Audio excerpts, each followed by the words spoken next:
Example number 5 अभी, length of diagonals of rhombus A B C D are 16 centimetre and 12 centimetre, find the side and perimeter of rhombus.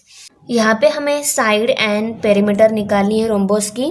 पहले हम side निकालेंगे, उसके बाद में perimeter निकालेंगे। ओके, बड़ी डायगोनल है उसकी लेंथ ज़्यादा सेंटीमीटर दी है वो लेंगे हम, और छोटी डायगोनल जो है उसकी लेंथ कम दी हुई लेंथ हम उसके लिए लेंगे। सो आप बोलोगे मैम ये हम डायग्राम सिर्फ क्वेश्चन के अकॉर्डिंग कैसे ड्रॉ करेंगे?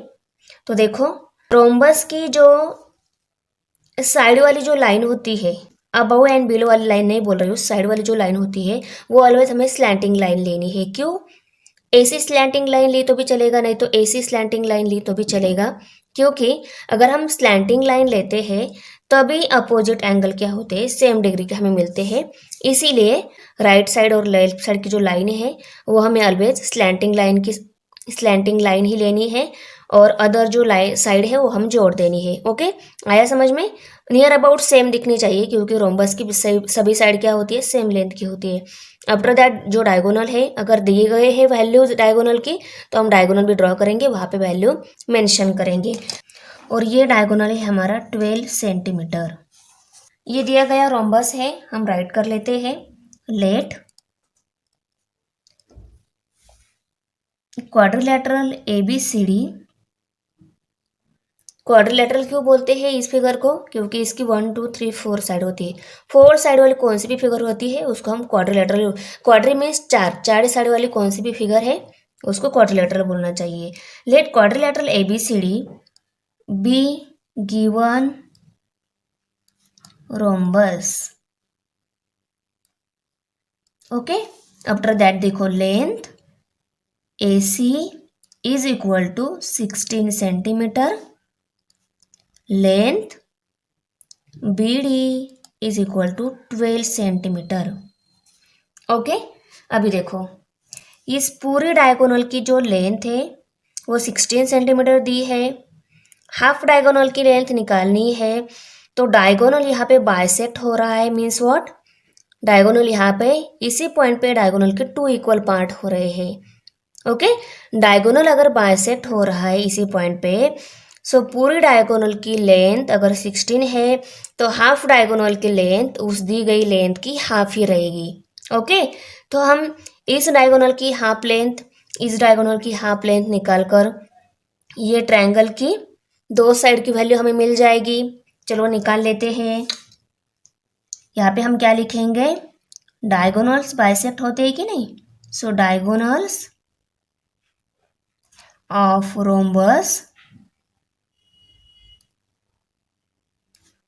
bisect each other, therefore length of AM is equal to half of length of AC। AM की लेंथ किसके इक्वल रहेगी? पूरी डायगोनल के हाफ रहेगी, तो इसलिए half of length of AC लिया है। सो लेंथ ऑफ AM निकालनी है, तो हम क्या करेंगे, AC की जो लेंथ दी है वो यहाँ पे पुट करेंगे। AC की लेंथ कितनी दी है? 16 दी है। सो देखो, ये दोनों नंबर न्यूमरेटर के हैं, डिनोमिनेटर का नंबर है। अगर न्यूमरेटर का नंबर डिनोमिनेटर के नंबर से डिवाइड होता है तो जो उसको हम डिवाइड कर सकते हैं। 2 1 जार 2, 2 8 जार 16। तो अभी न्यूमरेटर में क्या नंबर है? 1 मल्टीप्लाइड बाई 8। तो 8 ये आंसर लेंथ AM आ गया। Length AM is equal to 8 centimetre आ गया। ओके, हाफ डायगोनल की लेंथ मिल गई हमें 8 सेंटीमीटर। अभी दूसरी जो डायगोनल दी है उसकी भी हम हाफ डायगोनल की लेंथ निकाल लेते हैं, क्योंकि एक ट्रायंगल की वो साइड है ना, इसीलिए। And therefore length of BM is equal to half of length of BD।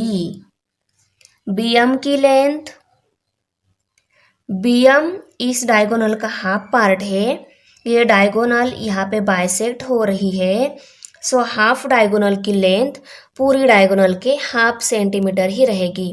तो बी एम की लेंथ निकालनी है तो हम क्या फॉर्मूला यूज करेंगे, length of B M is equal to half of length of B D.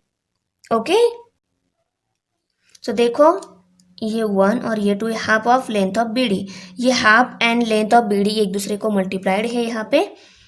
So half and length of B D कितनी है, 12। ये दोनों नंबर न्यूमरेटर के, ये डिवाइड डिनोमिनेटर का है, ये दोनों नंबर न्यूमरेटर के, ये डिनोमिनेटर का नंबर है। सो न्यूमरेटर के 12 को डिनोमिनेटर के 2 से डिवाइड हो जाता है तो उसको डिवाइड कर लेते हैं। 2 1 जार 2, 2 6 जार 12। तो न्यूमरेटर में अभी क्या है, 1 एंड 6 है, डिनोमिनेटर में 1 है, वो निगलेक्ट हो जाता है 1 है तो सिर्फ न्यूमरेटर में 6 नंबर अभी रिमेनिंग है। Therefore length of B M is equal to 6 centimetre. Okay, अभी देखो हमें इस पूरे डायगोनल की हाफ डायगोनल की लेंथ मिल गई, इस हाफ डायगोनल की लेंथ भी मिल गई है। ये 8 आ रही है, ये 6 आ रही है। अभी देखो यहाँ पे ये ट्रायंगल फॉर्म हो रहा है, ट्रायंगल के 2 साइड की लेंथ हमें मिल गई है, थर्ड साइड की लेंथ हमें निकालनी है। सो हमारे पास पाइथागोरस थ्योरम है। क्यों पाइथागोरस थ्योरम है, क्योंकि ये राइट एंगल ट्रायंगल है और राइट एंगल ट्रायंगल की 2 साइड की लेंथ दी हुई है, थर्ड साइड की निकालनी है। तो पाइथागोरस थ्योरम की हेल्प से हम थर्ड साइड इजीली निकाल सकते हैं, क्योंकि जहाँ पे डायगोनल बाइसेक्ट हो रहे हैं इसी पॉइंट पे, वहाँ पे 90 डिग्री एंगल रहता है। ओके, ये एंगल क्या है, 90 डिग्री है। अभी इस ट्रायंगल में, triangle A B M triangle में हाइपोटेनियस साइड कौन सी है, ए बी साइड ये हाइपोटेनियस है। सो पाइथागोरस थ्योरम क्या है, hypotenuse square means what, length of A B square is equal to length of A M square plus length of B M square. Okay, पता है ना आपको, इसमें right angle triangle की opposite side जो होती है वो हाइपोटेनियस साइड होती है। उस हाइपोटेनियस साइड का स्क्वायर किसके इक्वल रहता है, अदर टू साइड के स्क्वायर के एडिशन के इक्वल रहता है। तो चलो हम पाइथागोरस थ्योरम लिख लेते हैं। यहाँ पे हम लिखेंगे diagonal of rhombus are perpendicular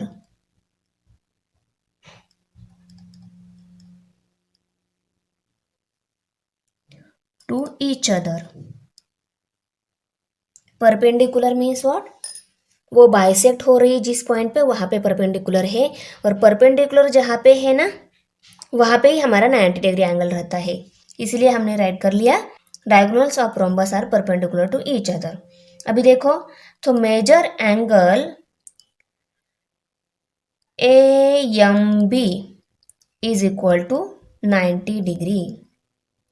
A M B जो हमारा मैंने बताया राइट एंगल, वो right angle means what, 90 degree है। Okay, so measure angle A M B is equal to 90 degree. ये 90 डिग्री है मीन्स व्हाट, राइट एंगल है। So in right angle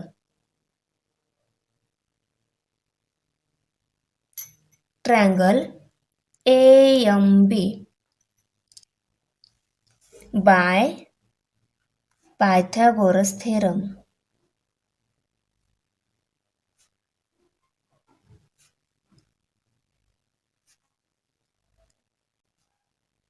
Pythagoras theorem क्या है, length of A B square is equal to length of A M square plus length of M B square. Hypotenuse square is equal to square of sum of other two side.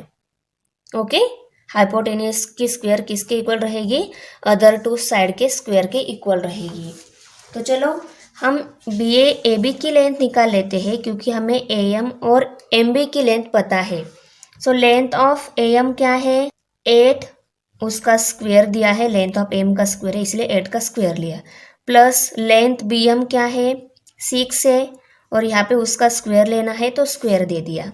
Okay, so देखो अभी 8 का square क्या है, 8 8 jar 64, plus 6 का square क्या है, 6 6 jar 36। तो 64 plus 36, यहाँ पे 4 प्लस 6 10, 10 का 0 यहाँ पे कैरी 1, 6 प्लस 1 7, 7 प्लस 3 कितने हो गए 10 हो गए। तो यहाँ पे 100 ये नंबर आ गया।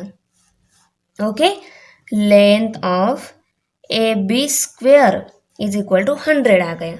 अभी हमें लेंथ ऑफ ए बी चाहिए, स्क्वेयर नहीं चाहिए, तो हम क्या करेंगे इस स्टेप में, taking square root on both side. Okay, so यहाँ पे स्क्वेयर रूट लेना होगा, जिसको स्क्वेयर रूट बोलते हैं। स्क्वेयर रूट क्यों लिया, क्योंकि ये स्क्वेयर स्क्वेयर रूट के साथ कट हो जाता है, इसलिए हमने जिस लेंथ का जो स्क्वेयर दिया है वो कट करने के लिए उसको स्क्वेयर रूट में डाल दिया। तो एक साइड को नहीं डाल सकते, हमें बोथ साइड को डालना होगा, तो इसलिए हमने square taking square root on both side ये स्टेप ले ली यहाँ पे। तो length A B square is equal to square root of 100। Okay, both side में हमने स्क्वेयर रूट लिया।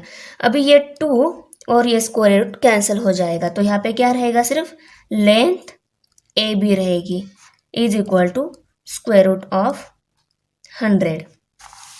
अभी ये 100 कौन सी नंबर का स्क्वायर है, 10 का स्क्वायर है, तो स्क्वायर रूट ऑफ 100 की वैल्यू क्या आएगी, 10 आएगी। तो यहाँ पे हम 10 लिख लेंगे। So length of A B कितनी मिल गई, 10 मिल गई। Okay, centimetre. प्रॉपर्टीज के अकॉर्डिंग अदर साइड भी, यहाँ पे length A B means what, ये रोम्बस की एक साइड है, ये 10 सेंटीमीटर है, रोम्बस की सभी साइड सेम लेंथ की रहती है, तो अदर साइड भी क्या रहेगी, 10 सेंटीमीटर ही रहेगी। ओके, अभी हमें पेरीमीटर निकालनी है। सो पेरीमीटर क्या रहती है, जो फिगर की पेरीमीटर निकालनी है ना, उसकी सभी साइड की लेंथ की एडिशन करनी है, तो वो आ जाएगी उसकी पेरीमीटर। तो यहाँ पे हम लिख लेते हैं perimeter of rhombus A B C D is equal to 4 into length of A B. 4 into length of A B क्यों लिया हमने, क्योंकि रोम्बस की टोटल 4 साइड है और सभी साइड की लेंथ ए बी के ही इक्वल है, इसीलिए 4 इंटू ए बी लिया है। ओके, सो 4 इंटू 10 यहाँ पे पुट कर दिया, तो यहाँ पे 40 ये क्या आ रही है, उसकी पेरीमीटर आ रही है। ओके, तो हम आंसर लिख लेते हैं। तो यहाँ पे हम फाइनल आंसर लिखेंगे, side of rhombus is 10 centimeter and perimeter of rhombus is 40 centimeter. Okay, तो अंडरस्टैंड स्टूडेंट्स। एग्जाम्पल नंबर 6 है, find the length of a diagonal of a square with side 8 centimetre. Diagonal की length find out करनी है, square की जो side 8 centimetre दी है, side 8 centimetre है, means what, square की सभी साइड सेम होती है, सभी साइड पता है हमें, सिर्फ डायगोनल की साइड निकालनी है। ये डायगोनल हमने यहाँ पे ड्रॉ करने के बाद यहाँ पे आपको ट्रायंगल मिल रहा है। Let square ABCD be the given square। ये गिवन स्क्वायर दिया हुआ है और उसकी साइड जो है, length of PQ is equal to length of QR is equal to length of RAS is equal to length of SP. All are same और 8 centimetre. Okay, तो यहाँ पे हम लिखेंगे side of square are equal, square की side equal है, तो सभी साइड इक्वल इक्वल लिखा, वो 8 सेंटीमीटर है, और यहाँ पे लिखा side of square are equal. Okay, in right angle triangle P Q R. ये पी क्यू आर यहाँ पे राइट एंगल ट्रायंगल दिख रहा है क्योंकि ये जो एंगल है वो राइट एंगल है, 90 डिग्री है। ट्रायंगल का कोई एक एंगल राइट एंगल रहता है, 90 डिग्री रहता है, सो उस ट्रायंगल को हम राइट एंगल ट्रायंगल बोलते हैं। उसकी दो साइड हमें पता है, थर्ड साइड हम पाइथागोरस थ्योरम से निकाल लेते हैं। सो ये थर्ड साइड मीन्स व्हाट, ये राइट एंगल ट्रायंगल की अपोजिट साइड है, ये हाइपोटेनियस साइड है। सो हमारे पास फॉर्मूला है length of bye Pythagoras theorem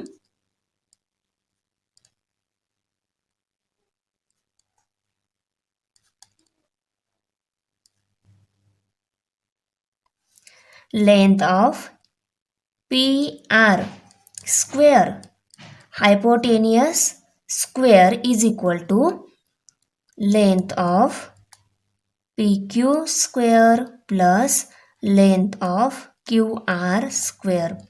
other two side के स्क्वेयर के सम के इक्वल हाइपोटेनियस का स्क्वेयर रहता है। Okay, so other two side हमें मालूम है 8, लेंथ पी क्यू का स्क्वेयर दिया है तो स्क्वेयर लेंगे हम, लेंथ क्यू आर का भी स्क्वेयर है, क्यू आर भी 8 सेंटीमीटर है, उसका स्क्वेयर लिया। 8 का स्क्वेयर 8 8 जार 64, इसका भी square 64, 64 plus 64 128 means what, 4 plus 4 8 आ गया, 6 प्लस 6 12 आ गया, 128 आ गया। ये क्या है, length of P are square 128। यहाँ पे length of P are square दिया है, ये स्क्वेयर निकालना है तो हम क्या करते हैं, taking square root on both side, क्योंकि जो भी चेंज करना है हमें बोथ साइड में कर सकते हैं हम, तो इसलिए ये स्क्वेयर निकाल जाएगा, इसलिए हमने इसको स्क्वेयर रूट में डाल दिया, is equal to square root of 128। अभी देखो ये स्क्वेयर और ये स्क्वेयर रूट कैंसिल हो जाएगा, यहाँ पे सिर्फ लेंथ पी आर ही रहेगी, is equal to under root 128, square root of 128 आ गया। अभी देखो ये 128 कौन सी नंबर का स्क्वायर आता है, ये किसी भी नंबर का स्क्वायर नहीं आता है, तो हम इस 128 को कैसे लिखेंगे, देखो 64 मल्टीप्लाइड बाय 2 के फॉर्म में लिखेंगे। क्यों ऐसा क्यों लिखा, क्योंकि ये 128 किसी नंबर का स्क्वायर नहीं आता है, इसीलिए 64 इंटू 2 ही लिखा। क्यों, क्योंकि हमने ऊपर 64 प्लस 64 2 टाइम लिया है, अगर हमने 64 की 2 टाइम एडिशन की और 64 मल्टीप्लाई बाय 2 किया, बोथ आर दी 128 आते हैं, इसलिए ऊपर लिखा जो है 64, यहाँ पे 64 इंटू 2 लिया। और हमें स्क्वेयर लेना भी इजी जाएगा, क्योंकि स्क्वेयर रूट ऑफ 64 ये 8 का स्क्वेयर आता है, तो ये 8 को, इस स्क्वेयर रूट ऑफ 64 को हम 8 के फॉर्म में बाहर ला सकते हैं। ओके, क्योंकि ये 64 8 का स्क्वेयर आता है, ये 2 नहीं आता है, तो ये स्क्वेयर रूट में ही रहेगा। ऐसे लिखेंगे, therefore length of P R is equal to under root square root multiply by 2। इसको हम सेपरेटली लिख लेते हैं, square root of 64 multiplied by square root of 2। अब ये स्क्वेयर रूट ऑफ 64 मीन्स 64 कौन सी नंबर का स्क्वायर है, 8 का स्क्वायर है, तो है स्क्वायर रूट ऑफ 64 की वैल्यू क्या आ गई, 8 आ गई, तो यहाँ पे हम 8 लिखेंगे। स्क्वायर रूट ऑफ 2 हम एज इट इज लिखेंगे स्क्वायर रूट ऑफ 2 इसके बाजू में, तो यहाँ पे लेंथ ऑफ पी आर यानी कि हाइपोटेनियस जो साइड है उसकी लेंथ आ गई 8 into square root of 2 centimetre. और यहाँ पे हम फाइनल आंसर में लिखेंगे नीचे, लेंथ ऑफ डायगोनल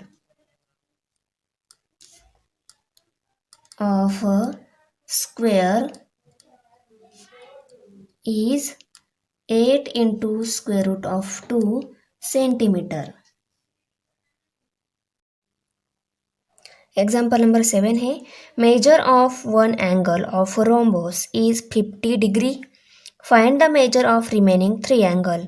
रोम्बस की एक एंगल 50 डिग्री दी हुई है, 1 2 3 अदर 3 एंगल्स की वैल्यू निकालनी है, हमें डिग्री मेजरमेंट निकालनी है। तो प्रॉपर्टीज के अकॉर्डिंग जाएंगे हम। पहले ये लिखेंगे कि ये रोम्बस है गिवन दिया हुआ, ओके। तो लिखेंगे let rhombus A B C D be given rhombus, okay. अभी देखो measured angle A B C is equal to 50 degree.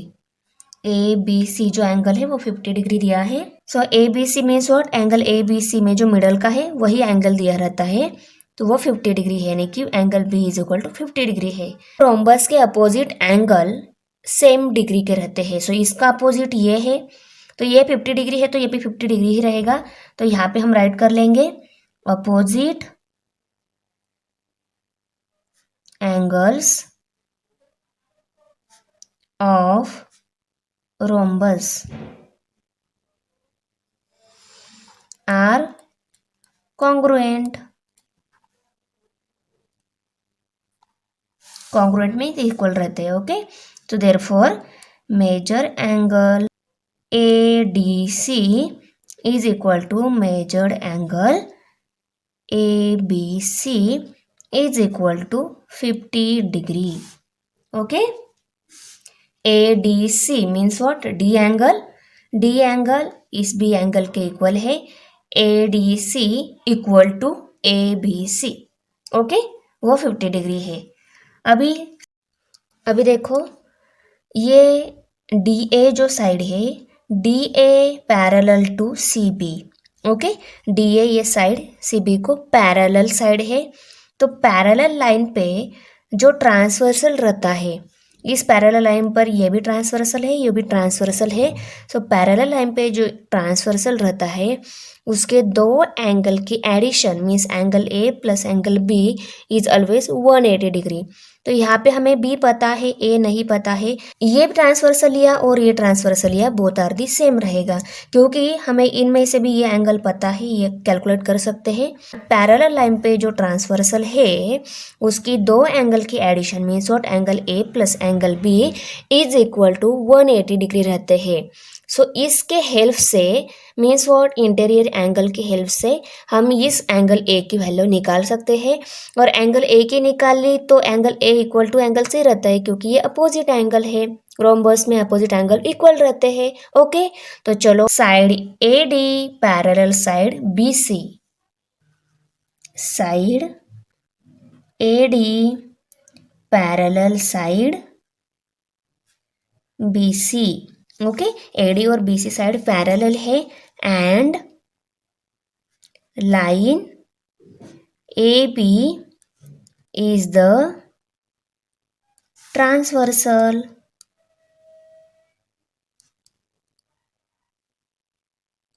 Okay. ये दोनों पैरेलल साइड पर ए बी ट्रांसवर्सल है मीन्स व्हाट, इस दोनों साइड में से ए बी साइड जाती है, तो ए बी साइड के ए एंड बी एंगल जो है वो दोनों एंगल की एडिशन 180 रहेगी। तो उसको हम कैसे लिखेंगे, देखो measure angle A plus measure angle B is equal to 180 degree. तो देखो मेजर एंगल ए कितना दिया है, मेजर एंगल ए हमें निकालना है। तो मेजर एंगल ए हम एज इट इज लिखेंगे, यहाँ पे देयरफॉर का साइन रहेगा।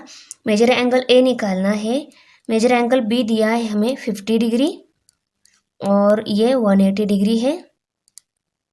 मेजर एंगल ए की वैल्यू निकालनी है तो 50 को हम उस साइड में शिफ्ट कर देंगे, यहाँ पे प्लस से वहाँ जाकर माइनस हो जाएगा। Therefore measure angle A is equal to 180 minus 50, ये डिग्री में दिए हुए हैं, ओके। अभी देखो 180 में से 50 सब्सट्रैक्ट किए तो यहाँ पे 130 रहेंगे, 130 डिग्री कौन सा एंगल आ गया, मेजर्ड एंगल ए 130 आ गया, okay. So measure angle A अगर 130 है तो मेजर एंगल सी उसका अपोजिट है, वो भी रोम्बस में क्या रहता है, इक्वल रहता है। मेजर एंगल यहाँ पे हम लिखेंगे देयरफॉर मेजर एंगल सी, और हम इस सी एंगल को कैसे लिख सकते हैं, मेजर एंगल DCB, ऐसे भी लिख सकते हैं, is equal to measure angle A. Measure angle A को हम कैसे लिख सकते हैं? Measure angle DAB is equal to 130 degree. Okay, किसी किसी जगह आपको यहाँ पे मेजर एंगल C की जगह मेजर एंगल DCB दिया रहेगा। यहाँ पे मिडल का जो C यूज़ किया है वही हमारा C एंगल रहता है। यहाँ पे हम क्या लिखेंगे? Opposite angle of rhombus are equal. Okay, opposite angle of rhombus are equal रहते हैं। तो हम फाइनल आंसर में कैसे लिखेंगे? The measure of remaining 3 angles of a rhombus are 50 degree, 130 degree and 130 degree। Okay, तो बच्चों कैसी लगी मेरी वीडियो? अच्छी लगी तो लाइक करो, अपने फ्रेंड के साथ शेयर करो, हमारे चैनल सब्सक्राइब जरूर करो। मिलते हैं नेक्स्ट वीडियो में, बाय।